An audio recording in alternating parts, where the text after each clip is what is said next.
নামাজ পড়া যেরকম কিছু কিছু সময় নিষেধ আছে, স্ত্রী সহবাসের জন্য এরকম কোনো নিষিদ্ধ সময় আছে কিনা, এই প্রশ্ন উত্তর হলো না।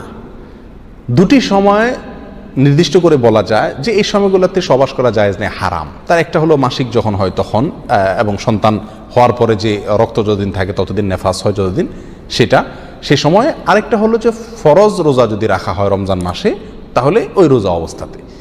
এই দুই সময় ছাড়া পুরুষের জন্য স্ত্রী সহবাস বা স্ত্রীর জন্য স্বামী সহবাস কোনো অবস্থাতে আর নিষেধ না।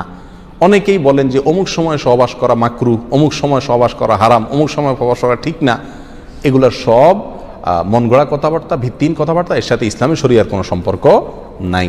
অনেক চটি বই টই বাজারে পাওয়া যায়, অনেক সময় সমস্ত বই পুস্তকে লেখা থাকে যে এই সময় সহবাস করলে এই বাচ্চা এরকম হয়, এই সমস্যা হয়, ওই অসুবিধা হয়, এই সময় সহবাস করা ঠিক না। এগুলো সবগুলা ভুয়া এবং ভিত্তিহীন কথাবার্তা।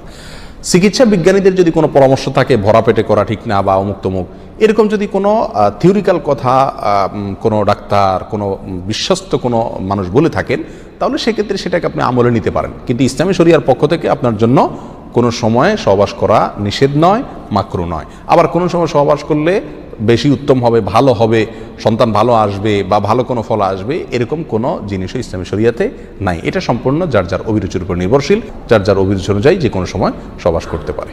স্ত্রীর সাথে সহবাস ছাড়া অন্য কোনো উপায়ে বীর্যপাত করা যাবে কি না, যেমন স্ত্রীর হাতে স্পর্শে, জি আপনি বা বিভিন্ন ভাঁজে আপনি করতে পারবেন, কোনো সমস্যা নেই। শুধুমাত্র পায়ুপথ ছাড়া আপনি শরীরের ভাঁজে, বিভিন্ন ভাঁজে অথবা হাতের স্পর্শে আপনি বীর্যপাত করতে পারবেন। বিশেষ করে আপনার শরীরের বিভিন্ন ভাঁজে আপনি বীর্যপাত করার বিষয়টি হাদিস দ্বারা প্রমাণিত, আমাদের আয়েশা রাদিয়াল্লাহু আনহা বর্ণিত হাদিস দ্বারা প্রমাণিত, বিধায় এটা আপনার জন্য জায়েজ রয়েছে। আর যেটাকে হস্তমৈথুন বলা হয়, সেটি একান্ত প্রয়োজন না হলে স্ত্রীর হাত ব্যবহার করেও সেটি করা অনুচিত। আর একান্ত প্রয়োজন হলে করতে পারেন, কিন্তু আপনার মৌলিকভাবে পায়ুপথ ছাড়া আপনি এই পদ্ধতিগুলোতে জোরাজুরির মাধ্যমে বীর্যপাত করতে পারেন, কোনো প্রকার অসুবিধা নেই।